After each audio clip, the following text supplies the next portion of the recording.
Kalau kita sudah mengambil satu jalan, ya kita harus setia pada jalan itu dan menerima konsekuensi dari jalan yang kita tempuh tadi. Tidak bisa kita mengambil keduanya. Kita menempuh jalan untuk mendukung satu kelompok yang mengambil sikap oposisi terhadap pemerintah, tapi juga tetap mempertahankan jabatan. Kita mendukung Anies misalnya. Ini kan persoalannya karena Jokowi tidak suka Anies saja. Kira-kira gitu kan. Sementara Anies dalam pemerintahan, apa dia pernah beroposisi dengan presiden? Jangan-jangan presiden yang mengoposisi Anies.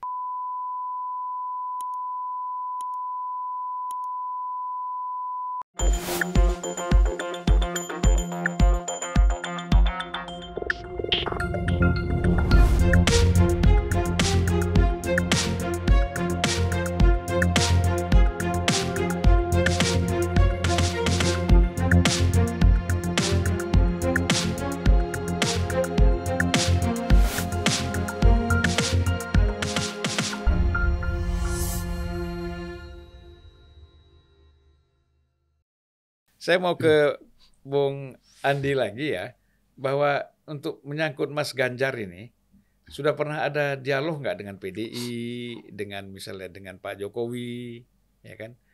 Kan beberapa kali kita lihat tuh Mas Jeffrey Giovanni kan ke istana tuh. Nah mungkin ada juga nanya-nanya ya kan, atau dialog-dialog tentang ini. Kita membuka pintu komunikasi dengan semua pihak ya Bang ya. Ada hal-hal yang mungkin bisa kita sampaikan, ada yang tidak bisa sama kita juga sampaikan dengan ke publik. Gus Coy ya. Karena kan karena kan kita ya jelas Siapa tahu ada manfaatnya.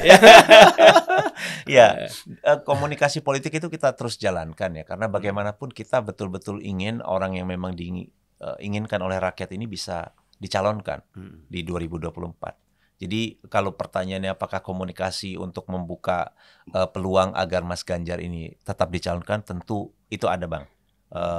Kita lakukan lewat berbagai hal ya. Jadi kita berjuang apa yang kita bisa supaya Mas Ganjar ini bisa maju lah sederhananya. Karena kita yakin bahwa sebetulnya beliau adalah orang yang paling tepat buat kita di 2024. Gitu.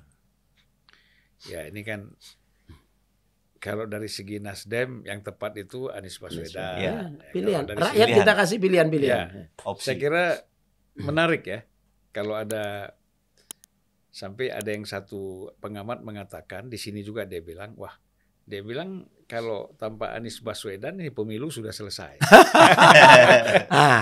Ini kehadiran Anies juga pendidikan politik yang luar biasa. Ya, jadi dianggap sudah selesai. Ya, kan? Ya memang kalau tesis semua nggak ada antitesis ya. Kita kan perlu sintesis. Sintesis. Ya, kan? Ya. Nah, buat PSI ya, bagaimanapun kan masih terus berjuang berat ya untuk bisa masuk ke DPR RI. Kan tidak mungkin puas hanya bermain di tingkat regional ya, tapi kepingin juga masuk menentukan polisi-polisi kebijakan-kebijakan nasional. Nah ini langkah-langkah apa yang kira-kira dilakukan ini? Jadi kalau misalnya orang tanya ya, PS ini mau ngapain gitu ya. Kalau paling gampangnya gini Bang Zulfan.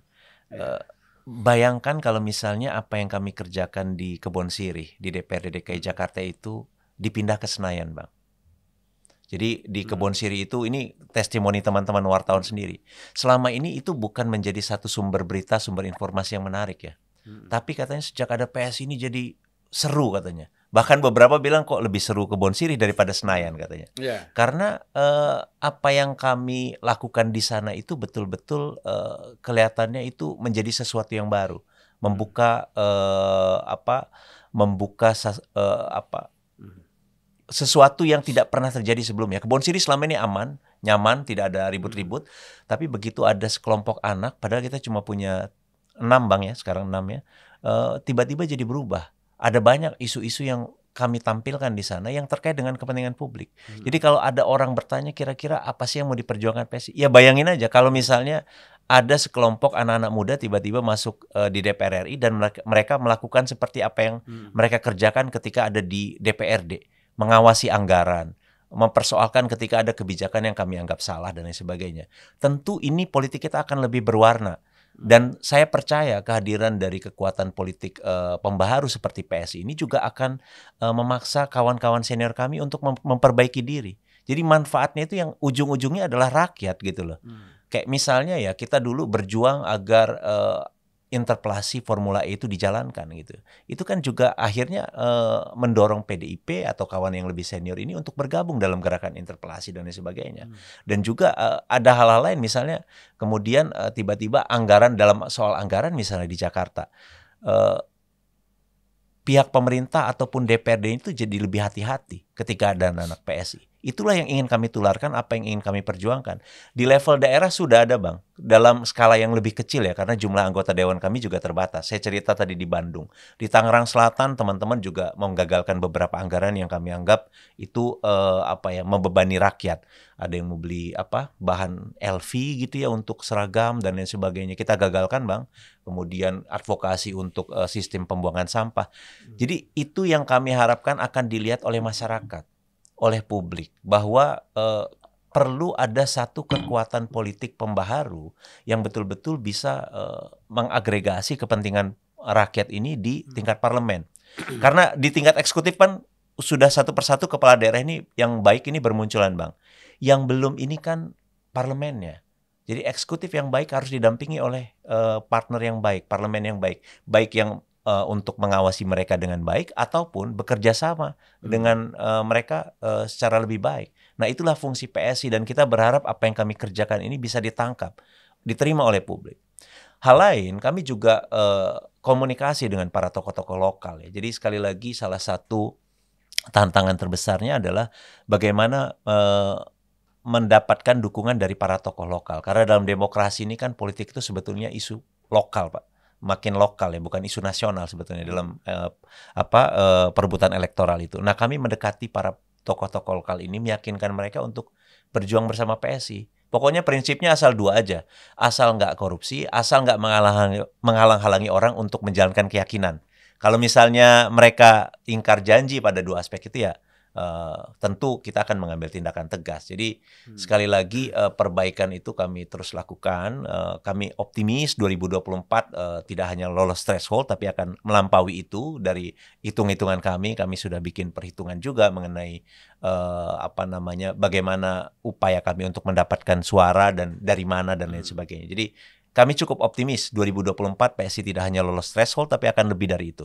PSI milih mana? Kalau Nasdem kan jelas proporsional terbuka ya. PSI ini gimana? Kita terbuka, Bang. Terbuka ya? Iya dong, terbuka. Kan kita jadi salah satu pihak terkait yang meminta agar ini dilakukan terbuka. Kemarin saksi dari kita sudah menyampaikan pendapat di MK. Saksi kita ada Anthony Winza, anggota parlemen kita di Jakarta. Dia master hukum juga. Dia memberikan testimoni, memberikan pendapat mengenai kenapa ini harus terbuka. Karena sekali lagi ya, kalau dalam pandangan kami, kalau misalnya politik atau sistem proporsionalnya tertutup, ini akan membuat rakyat itu semakin menjauh dari partai politik.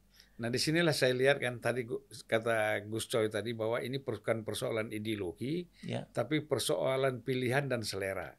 Kalau kita lihat kan semangat politiknya dari PDIP misalnya, ingin tertutup. Dalam konteks pencalonan, Presiden, PDIP sama PSI sama ya. Tetapi dalam konteks sistem pemilu justru ini saya kira unik ya. Kita unik. Terbuka. Spektrum banyak. Biasanya konteks tertutup, sistem pemilu tertutup itu konteksnya adalah menyelamatkan ideologi partainya. Atau konsisten pada ideologi partainya. Kalau terbuka, itu kan kedaulatan rakyat. Yang bukan partainya gitu kan. Meskipun unsur partainya tetap ada. Cuma terbuka itu kan kemudian kita merekrut orang secara terbuka, siapa saja pokoknya mau masuk kemudian memiliki elektabilitas masuk. Pada umumnya pengalaman kita, mereka kan orang baru, belum ngerti tentang partai. Barulah setelah jadi kita lakukan kaderisasi kan begitu kan. Nah, ini memang sistem ini tidak ada yang sempurna di dunia ini. Jadi kalau kita pengalaman di parlemen dulu sama Bang Zulfan ini, ketika kita punya undang-undang, kita mau bikin undang-undang, kita kan studi banding. Wah, ini begini, gitu kan? Ujungnya adalah kita milih sistem apa? Akhirnya apa yang terjadi? Kita gaduh-gaduh. Jadi tidak milih dalam konteks pemilu, tidak milih proporsional tertutup, oligarki partai, juga tidak milih distrik yang liberal, gitu kan? Jadi kombinasi. Begitu juga undang-undang yang lain kan, semuanya kombinasi. Jadi tesis, antitesis, sintesis. Jadi yang kita pilih selalu jalan tengah. Ideologi kita jalan tengah. Semuanya kita ini jalan tengah. Jalan tengah menurut kita, menurut pembuat undang-undang. Gitu kan? Menurut kita dan pemerintah. Tentu saja karena yang bikin undang-undang berdua. Jadi tidak mengantuk sistem tertentu. Maka Gus Dur dulu Tapi di DPR kita jangan ada lagi poros tengah. Karena poros tengah udah pindah ke Partai Umat. Jadi istilah Gus Dur dulu adalah apa kita ini ideologi kita. Negara kita ini negara agama bukan, negara sekuler bukan. Jadi apa? Bukan. Bukan. Mas Andi, saya kembali lagi ke persoalan PSI ini. PSI kan termasuk salah satu yang keras meminta agar Nasdem ini kan harus sebaiknya meninggalkan koalisi Pak Jokowi ya. Nah ini alasannya apa? Alasannya itu dasarnya fatsun politik ya Bang ya, etika berpolitik ya. Dalam soal ini kan kita tahu bahwa kalau misalnya, saya membayangkan situasinya misalnya di rapat kabinet Bang. Ada hal-hal yang sifatnya strategis atau informasi-informasi penting yang dibahas. Dan kemudian informasi, kan suasananya pasti nggak nyaman kalau ada misalnya orang yang misalnya secara politik itu berseberangan. Ini kan sesuatu yang dilematis. Rapat tidak bisa menjadi terbuka atau misalnya informasi-informasi yang seharusnya disimpan di dalam rapat itu bisa menjadi amunisi politik untuk menyerang. Nah itu kan sesuatu yang bagian dari fatsun politik gitu ya. Menurut kami ya dalam soal ini. Ya tentu orang punya standar yang berbeda-beda dalam soal ini. Tapi bagi kami itu sederhana aja kok. Kalau ada orang yang berseberangan secara politik, kemudian dia terlibat ikut di dalam rapat politik, itu tentu suasananya di dalam itu akan bingung juga. Ini gimana nih kita ngomong terbuka salah, ngomong tertutup salah gitu. Jadi itulah yang membuat kita berpandangan bahwa memang sebetulnya kalau memang sudah ada sebuah sikap ya memang harus ada resiko yang ditanggung gitu loh. Nah Gus Coy, apa ada tiga menteri Nasdem ini kira-kira ada nggak kira-kira menyampaikan bahwa mereka risih dalam sidang kabinet atau mereka misalnya kok seperti tidak kondusif ya suasananya kalau ikut rapat, bagaimana Gus? Saya kira ini bagian dari sistem kita yang semuanya harus sadar, harus mengerti. Satu, tidak ada aturan ketika kita berkoalisi dengan siapa. Dalam perjalanan koalisi ini 5 tahunan. 5 tahunan. Selama 5 tahun persiapan untuk pemilu berikutnya. Misalnya gitu, kita beda pilihan dengan rezim yang ada gitu, yang dia dukung. Misalnya kasus Nasdem hari ini. Itu kan memang tidak ada aturan. Jadi kalau dikatakan itu tidak etis atau tidak menghormati fatsun segala macam itu juga nggak bisa. Apa standarnya, nilai apa? Ya, itu kan ngarang, gitu kan, itu satu. Yang standarnya ya, apa? Yang sini sekali lagi, memang aturan kan beda dengan etika. Betul. Tidak ada aturan yang dilanggar tentunya dalam soalnya. Tidak itu ada kan undang-undang. Perasaan dan kepentingan. Menurut saya etikanya orang yang bermasalah. Enggak, etikanya di mana? Apa etika? Akta itu akhlak menurut kita. Akhlak itu ada di mana? Ya, ada di mana? Jadi ngomong etika atau tidak etik, ya, itu sebetulnya kan ada standar. Nah ini standarnya apa? Kita di sini baru pengalaman baru, mungkin ini pengalaman baru, ya kan? Sehingga cap-cap seperti itu, ya, retorika seperti itu tuh membunuh orang, ya. Itu kan nggak bagus dalam hubungan. Padahal itu ini juga bagian dari pengalaman kita yang harus kita atur berikutnya. Harus kita atur berikutnya. Dalam politik itu, maaf ya Gus Coy, dalam politik itu kan kita semua menanggung beban dari keputusan-keputusan atau sikap-sikap politik yang kita ambil gitu ya. Kalau kita sudah mengambil satu jalan, ya kita harus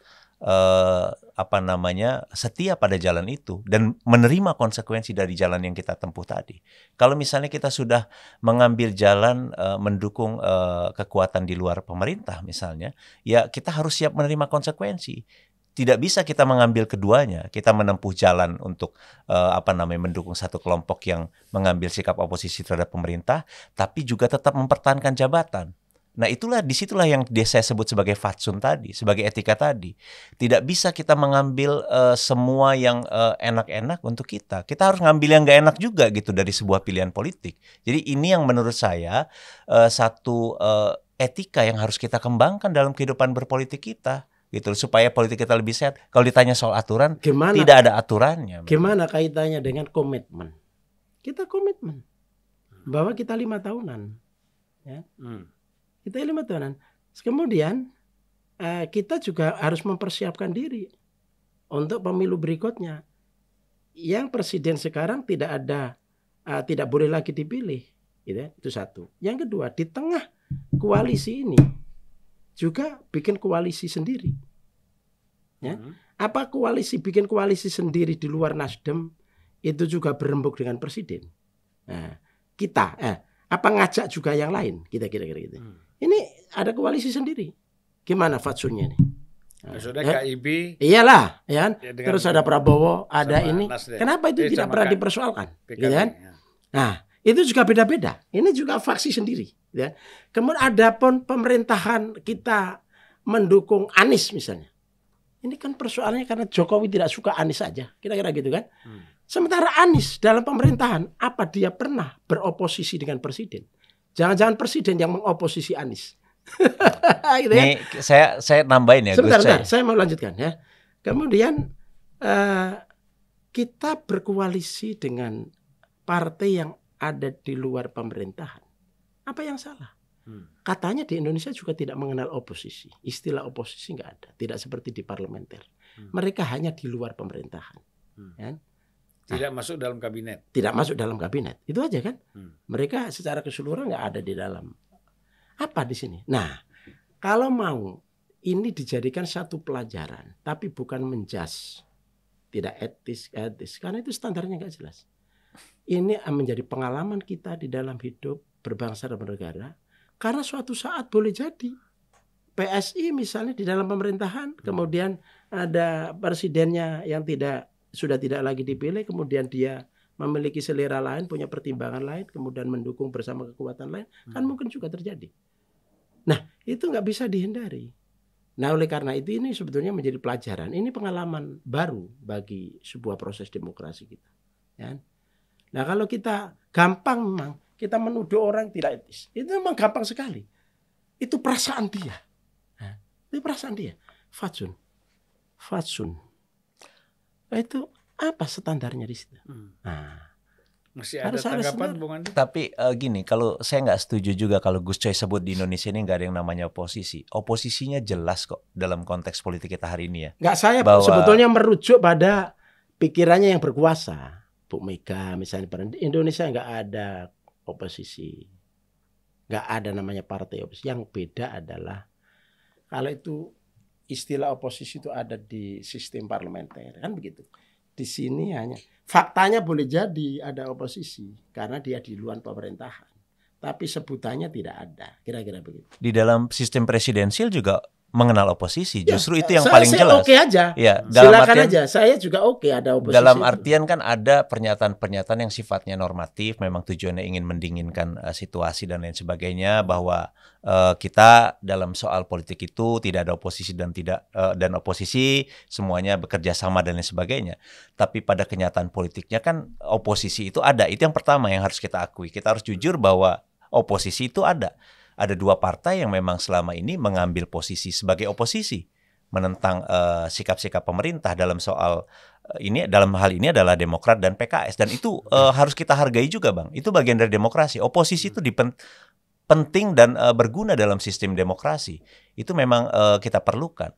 Nah, kemudian yang kedua, kalau misalnya disebutkan bahwa Mas Anies tidak pernah mengambil beroposisi terhadap pemerintah pusat dalam hal ini Presiden Jokowi, saya mungkin bisa mengoreksi itu, Bang. Apa yang dikerjakan oleh Mas Anies di Jakarta dalam beberapa hal itu memang meng-cancel apa yang menjadi kebijakan pemerintah pusat.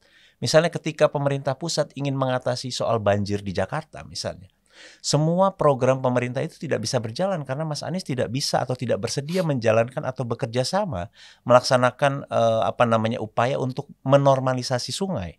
Ini membuat selama 5 tahun tidak ada normalisasi sungai di Jakarta dan itu membuat Jakarta itu banjir, tidak bisa diatasi. Itu harus diakui. Kenyataannya memang seperti itu. Itulah yang disebut sebagai jadi tidak ada dasarnya kalau disebutkan bahwa tidak pernah mengambil sikap oposisi atau menentang. Bagaimanapun kenyataan politiknya itu ada gitu loh. Jadi diakui saja bahwa ini memang perbedaan politik. Sekarang kita memang perdebatannya adalah mengenai rasa aja. Memang sekali lagi etika itu nggak ada yang absolut ya. Etika itu nggak ada yang absolut. Tidak bisa orang menyebut bahwa persepsi mereka itu lebih baik. Tapi ini bisa kita perdebatkan. Dan ini kan ruang bagian dari cara kita memperdebatkan itu. Kalau dalam pandangan saya pribadi, secara etika yang saya yakini itu tidak bisa diterima. Karena bagaimanapun kalau misalnya ada satu rapat tadi, kemudian suasananya jadi tidak nyaman karena ada orang-orang yang memang sudah memutuskan berkoalisi dengan oposisi.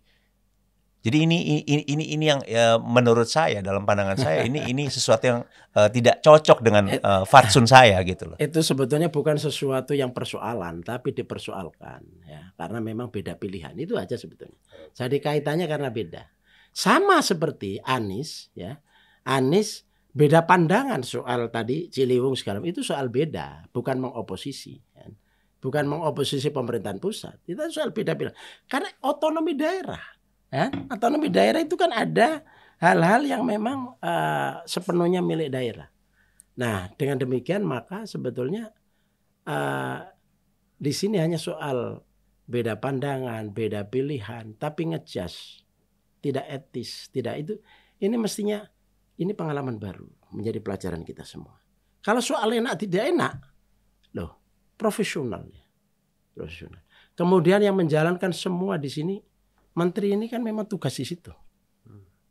Tugas di situ ya sudah, dia mengerjakan di situ. Sementara logika politik, kedaulatan politik yang dimiliki oleh partai juga harus berjalan. Jadi ini jalan, ini jalan. Soal nggak enak, tidak enak atau enak, di mana-mana ada begitu. Oke, Gus, Mas Bung Andi dan Gus Coy ya, saya kira diskusi ini bisa panjang. panjang. Karena kita perlu merumuskan secara definitif apa yang kita maksudkan gitu ya. Nah, Gus Coy, ini kemarin kan Mas Anies Baswedan itu hadir di Rakernas Partai Umat. Oh ya. Nah, kemudian di situ Pak Amin Rais itu mengeluarkan satu statement mengusung politik identitas. Ya. Nah ini kira-kira kalau dari pandangan Gus Coy sebagai DPP Nasdem ya, apa ada dampak negatif nggak terhadap Mas Anies ataupun kepada Nasdem? Saya berharap tidak ada negatif. Itu kami semua berharap itu menjadi kekuatan, ya tambahan kekuatan, meskipun dia belum punya parlemen. Nah sekarang persoalannya kan yang menjadi perdebatan bukan soal partai umatnya, tapi statement sebagai partai identitas. Partai pengusung, memperjuangkan politik identitas. Nah yang kami pahami, nggak tahu maksud dari partai umat sebagai partai pengusung politik identitas itu seperti apa. Tapi yang kami pahami kan begini. Ini kan partai Islam, kira-kira begitu. Deklarnya kan partai Islam. Politik identitas itu berarti dia memiliki satu identitas. Apa identitasnya? Adalah Islam. Kemudian dia mencoba mengeterapkan nilai-nilai Islam yang luhur itu ke dalam perilaku dia di dalam dunia politik. Di dalam dunia politik. Menggunakan dasar-dasar etika-etika, norma-norma keagamaan. Sumber dari norma-norma keagamaan itu tidak ada yang diskriminatif. Tidak ada yang melanggar hak asasi. Tidak ada yang intoleran. Dalam agama itu rahmat bagi semuanya. Gitu kan? Berarti dengan pemahaman seperti ini maka politik identitas ketika dibawa ke dalam permainan politik, paling tidak dalam pemahaman saya, dengan nilai-nilai yang diusung, maka ini berarti politik identitas yang baik. Yang baik. Dan biasanya pengusung politik identitas itu ada yang memang murni, ada yang karena reaksi. Ada yang karena reaksi. Banyak kasus-kasus di dunia karena reaksi. Misalnya kulit hitam dengan membawa afronya, ya, itu identitas. Kenapa? Dia melawan hegemoni mayoritas mayoritas putih, ya, dan mungkin pemerintahannya yang tidak memperlakukan secara adil kepada afro, kira gitu. Nah, begitu juga belahan dunia yang lain begitu. Menurut saya politik identitas Indonesia yang kita pahami ada yang negatif, ada yang positif. Asumsi saya atau husnudzon saya, ya, berbaik sangka saya kepada Partai Umat. Politik identitas yang dia maksudkan adalah membawa nilai-nilai keagamaan yang universal, yang hebat-hebat semua, ya kan, yang rahmatan lil alamin itu ke dalam partai politik. Bukan seperti yang dikonotasikan selama ini. Jadi politik identitas oleh negara atau statement presiden, atau mungkin ada statement partai politik tertentu itu diberi makna negatif. Jadi politik identitas diberi muatan negatif untuk orang yang menjalankan politik identitas itu. Jadi ini berupa retorika dan menjas orang itu otomatis ini negatif. Nah, itu yang kita tolak. Jadi memberikan muatan politik identitas itu selalu negatif. Saya tidak setuju dengan itu. Menurut saya ada yang positif. Jadi harus dipilah-pilah. Jangan gebiak-uyah. Karena memang lahirnya bangsa ini adalah penuh identitas. Sehingga ketika dia menjelmakan dalam kehidupan politik yang disebut politik identitas itu bisa berbeda-beda. Apabila dikasih muatan terus-menerus politik identitas itu salah, itu berarti juga anti kebinataan. Padahal identitas kita di sini itu adalah tunggal ika, bineka, tunggal ika. Bukan hanya bineka, tapi tunggal ika menuju persatuan. Gimana, Mas? Ini ada pendapat lain barangkali. Ada dua hal ya menurut saya. Pertama, kalau Gus Coy sih pandangan keislamannya, pandangan keagamaannya sih saya percaya inklusif, terbuka. Ya, sebagai inilah orang dekatnya Gus Dur dulu ya. Jadi kalau dalam soal itu saya percaya itu. Tapi masalahnya tafsirnya sama nggak dengan yang ini, kan kita tahu bahwa ada perbedaan pandangan juga di dalam masing-masing kelompok agama dan lain sebagainya. Nah, ini harus dicek dulu. Jangan-jangan ini beda, itu loh. Jadi kalau dalam tataran normatif seperti yang disebutkan oleh Gus Coy, tidak ada masalah dalam soal itu. Artinya identitas kan di dalam sistem demokrasi itu bukan sesuatu yang dilarang. Orang itu bisa mengekspresikan keagamaannya kok. Orang bisa menjalankan keyakinannya. Bahkan kalau menurut ilmuwan Nasir Hamid Abu Zaid misalnya, justru identitas keagamaan itu atau religiusitas itu bisa berkembang dengan baik di dalam demokrasi. Karena negara melindungi setiap orang untuk menjalankan keyakinan mereka. Tidak menghalang-halangi mereka gitu loh. Nah, tapi persoalannya apakah pertama tafsirnya sama apa enggak? Itu yang harus dicek nih Bang Zulfan. Kalau Gus Coy sih kita tahu aman ya, tapi apakah Partai Umat juga punya tafsir yang sama dalam soal keyakinan yang perlu didatangkan ke sini. Itu yang pertama ya. Kemudian yang kedua, kalau dalam soal identitas tentu nggak ada masalah. Tapi politik identitas secara definisi itu kan memang adalah ketika satu kelompok kekuatan politik atau seorang kandidat itu menggunakan sentimen agama atau ras ya, bukan hanya agama tapi ras juga untuk hanya memperjuangkan kepentingan kelompoknya dan meminggirkan kepentingan kelompok yang lain. Kita lihat ini dilakukan di banyak negara barat misalnya. Di Amerika ketika Trump misalnya yang mengedepankan identitas kulit putih, white supremacist, dan sambil pada saat bersamaan mendiskriminasi para imigran termasuk dari komunitas muslim. Di Eropa juga begitu. Ada muncul kekuatan-kekuatan politik yang mendiskriminasi kelompok yang lain atas nama rasnya, atas nama kulitnya. Ini kan yang tidak boleh, tidak sehat. Itu yang ingin kita hindari. Bagaimana agar politik identitas ini tidak menjadi arus utama politik kita. Karena ketika kita sibuk berdebat mengenai identitas, maka rakyat, publik itu kehilangan peluang untuk mendapatkan diskusi yang lebih bermanfaat tentang politik. Kita jadi nggak berdebat tentang kebijakan. Kalau kita sibuk dengan soal agama atau soal warna kulit, kita lupa misalnya benar nggak nih kebijakan pajaknya, benar nggak nih kebijakan mengenai subsidinya apakah sudah tepat atau belum. Seharusnya kan politik itu bicara pada aspek-aspek yang terkait dengan kepentingan publik. Politik ini kan ruang negosiasi di antara kekuatan-kekuatan politik ini untuk merumuskan apa yang terbaik buat masyarakat. Nah, kalau misalnya ruang negosiasi ini hanya diisi mengenai isu-isu yang sifatnya primordial, pilih saya karena agamanya sama, jangan pilih pemimpin yang agamanya berbeda dan lain sebagainya. Publik kehilangan kesempatan untuk menilai para kandidat, para partai politik ini berdasarkan rekam jejak, berdasarkan kompetensi mereka, dan ide-ide mereka, program-program mereka. Yang rugi adalah masyarakat. Demokrasi kita akan mundur, Bang. Ini yang tidak kita inginkan. Dan lebih parah lagi yang kita takutkan adalah apa yang sudah diperjuangkan oleh para pendiri bangsa ini akan bubar. Disintegrasi itu kan ancaman yang paling ekstrim, yang paling jauh ya. Kalau misalnya politik identitas ini memburuk. Jadi ini yang coba kita hindarkan. Sekali lagi ada dua aspek tadi, Bang.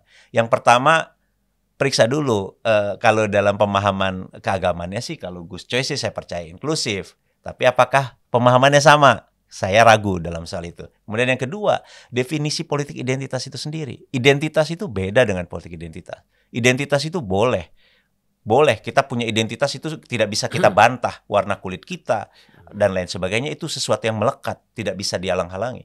Tapi apakah kita boleh menggunakan identitas kita itu untuk menonjol-nonjolkan diri kita, merendahkan orang lain, mendiskriminasi orang lain? Itu sesuatu yang tidak pantas dilakukan dalam politik. Itulah yang menurut saya kenapa politik identitas ini tidak baik buat Indonesia. Nah, di sini Mas Andi. Jadi ketika dia menggunakan politik identitas, kok arahnya keburukan. Arahnya itu mendiskriminasi, dampaknya mendiskriminasi orang, intoleransi. Itu berarti dia tidak membawa nilai-nilai yang luhur dari identitas. Nilai yang artinya kalau ada kelompok yang mengusung politik identitas dan sikapnya eksklusif, itu tadi dia malah mendegradasi keyakinannya tadi. Keyakinan sendiri. Ya. Iya, itu setuju betul. Dalam soal ini. Iya, memang begitu.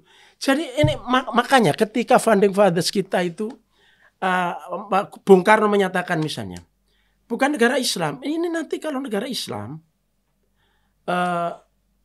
bubar, gitu kan, akan ditolak. Bung Karno, Islam itu tidak bermusuhan dengan siapapun.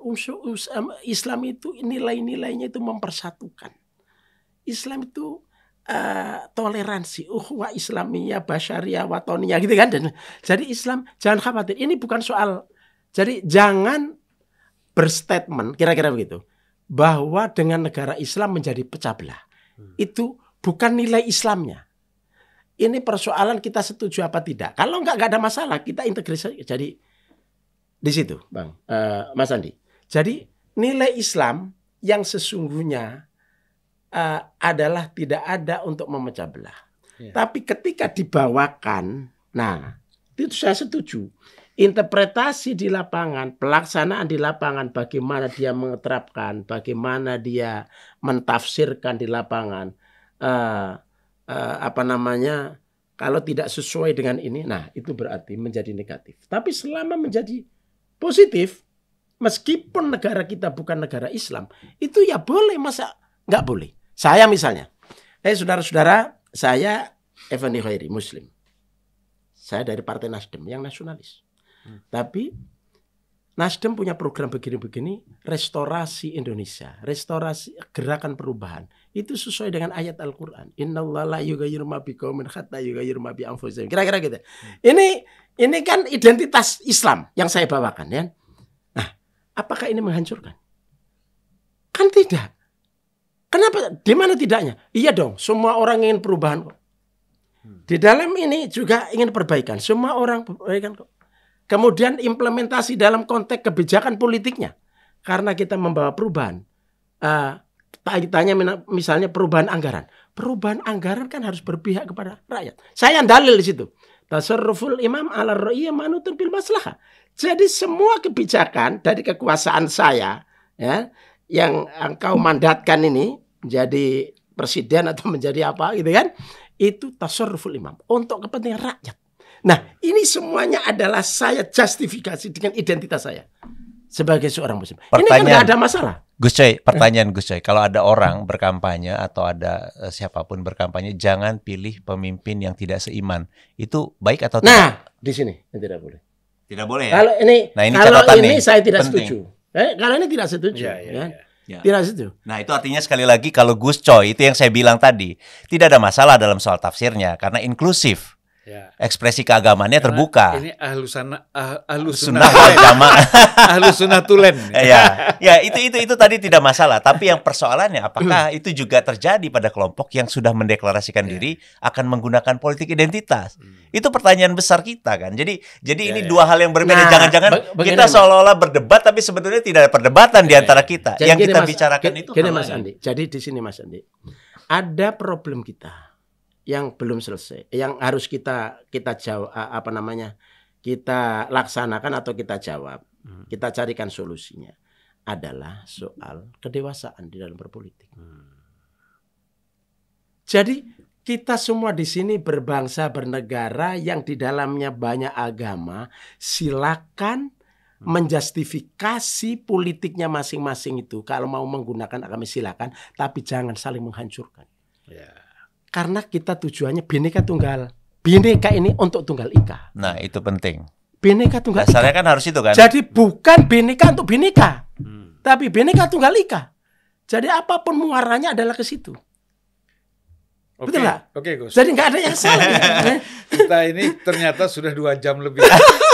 Saya juga kalau nggak dikasih tahu bisa 3 jam kita ya. Nanti bisa 3 episode ya. Jadi saya lihat pada akhirnya soal politik identitas itu bukan kembali kepada siapa yang menafsirkan, tetapi kalau dari pembicaraan Gus Coy dengan Bung Andi tadi, saya kira udah jelas ya, orang bisa menangkap makna dari politik identitas itu seperti apa. Yang penting kan tidak menghujat orang, tidak mendiskreditkan orang dengan alasan agama dan lain-lain. Betul. Itu saya kira udah sangat positif untuk kita lakukan pendidikan kepada masyarakat supaya tidak terjebak hanya mengerti istilah tapi tidak memahami makna dan substansinya. Saya kira terima kasih Gus Coy, Bung Andi, aduh. Terima kasih Mas Zenan. 2 jam lebih kita ngobrol ini juga terasa karena saya juga terus terang melihat keduanya sangat bersemangat ya. Jadi karena di depan Bang Zulfan. Karena hostnya Bang Zulfan ini. Terima kasih banyak lah sudah hadir di Unpacking Indonesia ya. Mudah-mudahan ini bermanfaat buat masyarakat kita, terutama generasi muda kita yang mereka menjadi pemilih, ya kan, mayoritas. Yang penting anak-anak muda ini nanti ikut mencoblos. Itu yang paling penting Bang. Ya. Memang betul jumlahnya besar, tapi kalau tidak datang suara apa enggak? Kotak suara apa enggak? Termasuk yang korban PSI. Kalau nggak datang. Partai anak muda ya. Jadi partai anak muda, kedua AHY ya. AHY. Dari kalau dia calon wakil presiden harus menggerakkan anak muda datang ke TPS. Iya. Terima kasih. Sampai jumpa lagi. Assalamualaikum warahmatullahi wabarakatuh. Waalaikumsalam warahmatullahi wabarakatuh. Terima kasih Gus.